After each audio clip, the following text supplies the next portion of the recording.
ফারাক্কার ন্যায্য পানির হিস্সা ও ভারতীয় আগ্রাসন প্রতিরোধে ঢাকা থেকে লং মার্চ এবং সীমান্তে ফেলানিসহ ভারতীয় সীমান্তরক্ষী বাহিনীর গুলিতে নিহত সকল শহীদদের আত্মার মাগফিরাত কামনায় সামাজিক জিয়াফত অনুষ্ঠিত হয়েছে চাঁপাইনবাবগঞ্জে।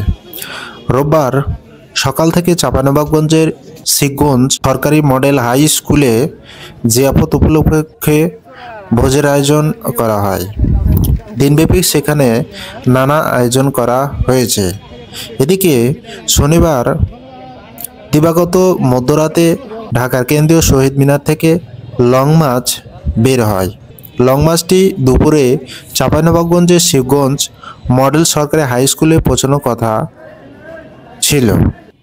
বাংলাদেশের জনগণ নামের একটি সংগঠন এই লং মার্চ ও সামাজিক জিয়াফতের আয়োজন করে। বাংলাদেশের জনগণ সংগঠনের প্রতিনিধি ওয়ারিসুল ইসলাম নাসির জানান, ফারাক্কার ন্যায্য পানির হিস্সা এবং ভারতীয় আগ্রাসন প্রতিরোধে সীমান্তের নাগরিকদের সচেতন, সজাগ ও উদ্বুদ্ধ করতেই এই লং মার্চের আয়োজন করা হয়েছে। সীমান্তের সকল নাগরিকদের সচেতন করা হচ্ছে। আমরা পুরো দেশের নাগরিক সীমান্তবাসীর সঙ্গে রয়েছে। পাশাপাশি সীমান্তে সকল ধরনের আগ্রাসন ও হত্যা বন্ধের হুঁশিয়ারও দিতে চাই।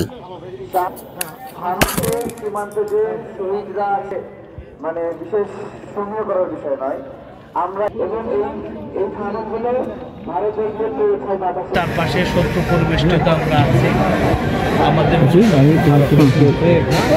আমরা এই ভারতকে বাংলাদেশ থেকে বিতাড়িত না করতে পারলে আমাদের মুক্তি নাই। আমরা ৩২ নম্বর ভেঙেছি, তার প্রভাব সুদূর প্রসারী। আমরা আমাদের এই প্রোগ্রামটা আমরা আসলে পিছিয়ে দিতে চেয়েছিলাম, কারণ এরকম একটা সংকটপূর্ণ অবস্থায় আমাদের এইভাবে দেশের মধ্যে যে অস্থিরতা চলছে, তার মধ্যে আমাদের এখানে আসাটা খুব বুদ্ধিমানের কাজ না। কিন্তু তারপরেও আমরা এসছি, কারণ আমাদের এই প্রোগ্রামটা পূর্ব ঘোষিত ছিল। আমাদের এখান থেকে পিছিয়ে যাওয়ার কোনো সুযোগ ছিল না। এই জন্য দেশবাসীর কাছে আগে আমরা যে দুঃখ প্রকাশ করে নিচ্ছি, কারণ ৩২-এর ঘটনা এভাবে ঘটবে আমরা আশঙ্কা করতে পারি না, আশা করি নাই। খুনি শেখ হাসিনা যেভাবে দীর্ঘদিন ধরে এখানে উস্কানি দিয়ে যাচ্ছে ভারতে বসে, এবং তাকে প্রতিহত করার জন্যই আমাদের ৩২-এর ঘটনা অনেক গুরুত্বপূর্ণ।